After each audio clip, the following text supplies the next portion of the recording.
For our second car review. Now, Ted, it's big and it's brash, but is it good? Well, Buick have been making better cars lately, but this ain't one of them. But most companies' big cars are being downsized. This one's upsized. Why? What can I say? Flying in the face of conventional wisdom, Buick has decided to market one of the biggest cars on the road.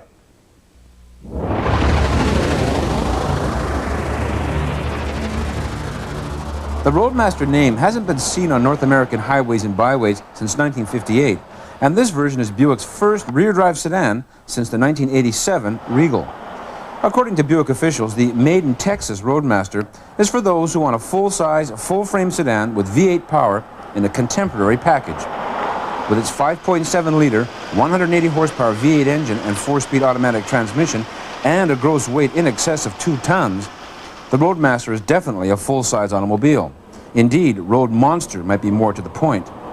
Two versions are offered, sedan and limited. Our test car is the limited, which means it has more stuff on it. Base price for the limited is just over $29,000, and General Motors across the board 60,000 kilometer, 3-year base warranty comes with it. Those who buy this type of car don't usually care about fuel consumption, but for the record, the Roadmaster Limited Sedan gets 14.3 liters per 100 kilometers in the city and 8.6 on the highway. Despite Buick's claim to the contrary, the Roadmaster is not a contemporary automobile. It's an overweight, undersprung, under-engineered, gaudy dinosaur that is not a pleasure to drive and, in fact, is embarrassing to be seen in. But just look at it. White-wall tires, fake spoke wheels, chrome trim everywhere. You can even order a vinyl roof. A vinyl roof. The design team responsible for all this must think Eisenhower is still president. And fit and finish is terrible. Look how badly the doors fit at the roofline. Nor are things much better inside the car. The front seats are overstuffed and almost impossible to get comfortable in. Instrumentation and control placement is at least 20 years out of date, and ergonomics are so out of whack, you literally cannot rest your arm on the windowsill. It's too far away. Lovely fake wood trim, though. Even the outside rearview mirrors display a complete disregard for drivability. They're far too small, and changing lanes is much more difficult than it should be. On the plus side, the Roadmaster has plenty of snap. Tromp the pedal, and the fuel-ejected engine delivers lots of highway reserve power. It also has an absolutely huge trunk, more than 20 cubic feet. Headroom is good too, and so is legroom. You get lots of standard equipment too. Anti-locking brakes, driver's side airbag, power window with driver's side express down feature, power seats, and power door locks that, of course, only work from the inside. Now, I don't want to seem like I'm taking a cheap shot at Buick here. They are actually making better cars than the rest of General Motors. The LeSabre and Regal, for example, are two good cars. But the Roadmaster Limited represents a gigantic leap backward in automotive technology.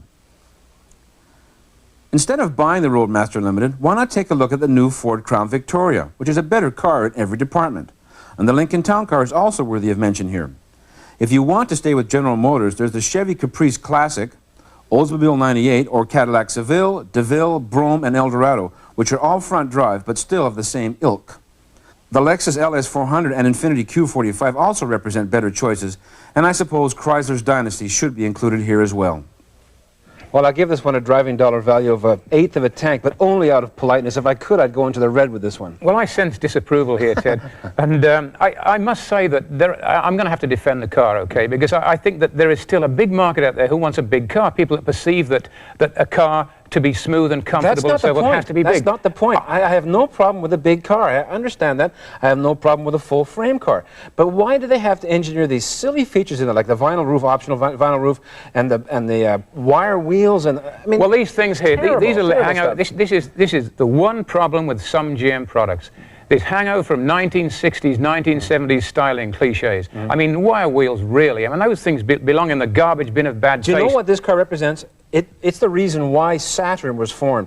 The kind of mindset behind this kind of car is the reason that General Motors cannot make competitive small cars. That's why Saturn exists, because this car is so bad, so wasteful, so under-engineered. Well, on the plus side, there are several plus sides. The front seats, I was amazed to find they are bench front seats, which are very practical for families and so forth. They have 3 seat belts there. They have actually have some bolstering. The usual complaint about sliding around in the seats, you can throw out the window because it has some bolstering to keep you in place. Very, very good point. Another thing is that the car handles quite well. Oh, the car handles better, like much better than a Crown Victoria. It handles like a tugboat. About that. No, you're wrong about that. It handles like a tugboat. This thing has got the worst handling that I've driven. I have to say, in all honesty, after doing this for 15 years, I have not driven a car of this type that I found so bad to drive. Around the corners, it wallows. You're bouncing up and down. It's just a Well, I was following this Porsche on a twisty road, Ted, and I'll tell you, the Crown Vic wouldn't perform. If you were following me in your Crown Vic, you'd have been left in the dust. Well, what kind of Porsche was it? I was surprised for its size, but I do concede that it's much too oversized.